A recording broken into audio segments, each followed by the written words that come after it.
हा नाशिक पुणे हायवे आहे आणि त्याच्यावर आपण टोल भरतो. तर टोलवाले काय करतात, ही सिच्युएशन काय आहे? वंदे मातरम.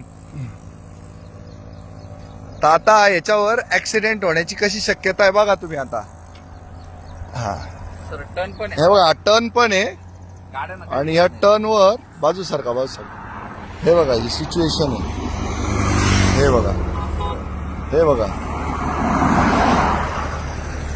हा टायर उचलणं जरुरी आहे. थांबा, तुम्ही दिसला मला तर यांच्याकडे आपण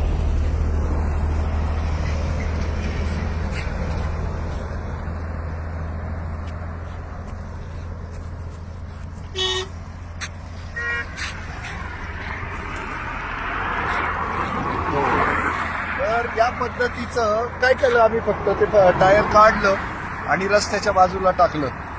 तर या छोट्या छोट्या गोष्टी आहे.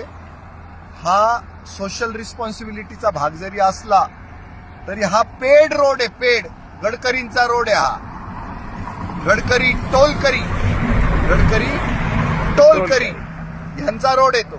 तर ही जबाबदारी 100% या टोल घेणाऱ्या NHAIच्या अधिकाऱ्यांची, टोलच्या त्या कंत्राटदाराची, आणि जे याचे ढोल पिटताना या खाजगी रस्त्यांचे, त्यांच्यासाठी हे त्यांनी केलं पाहिजे. पण ते करत नाहीत, तर त्याचा आम्ही निषेध करतो. हे झालं, हे टायर उचलू शकलो आम्ही, पण खड्ड्यांचं काय करणार, मोठमोठ्या दगडांचं काय करणार?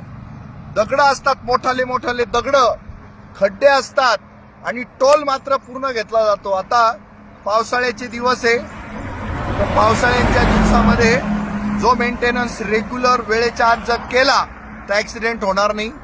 सिमेंट कॉन्क्रीटचे रोड केलेत तुम्ही, त्याच्याने लोकांचे टायर फाटतात. त्याच्यासाठी तुम्ही काय केलेलं आहे, तिथे तपासणी काही नाका आहे का, त्यांना आपण समजून सांगतोय का? या गोष्टींचं काय व्यवस्था आहे तुमच्याकडे?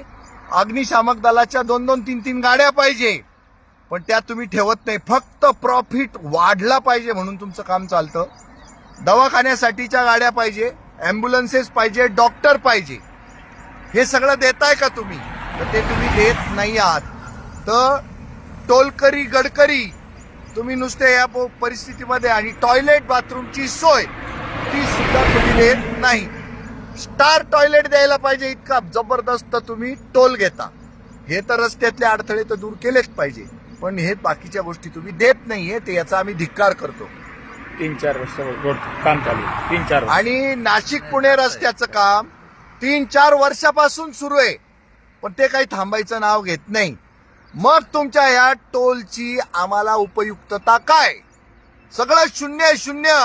साधं टायर काढायला कोणी नाही, ऍक्सिडेंट झाल्यावर मदत करायला कोणी नाही, तुमच्या अँब्युलन्सेस नाही, अग्निशामक दलाच्या गाड्या नाही, डॉक्टर नाही, पिण्याचं पाणी नाही, टॉयलेट बाथरूम नाही. मग झक मारायला द्यायचा का तुम्हाला टोल टॅक्स? टोलकरी गडकरी रोडकरी सगळं मिथ्या आहे, दांभिकपणा आहे, खोटेपणा आहे. वंदे मातरम.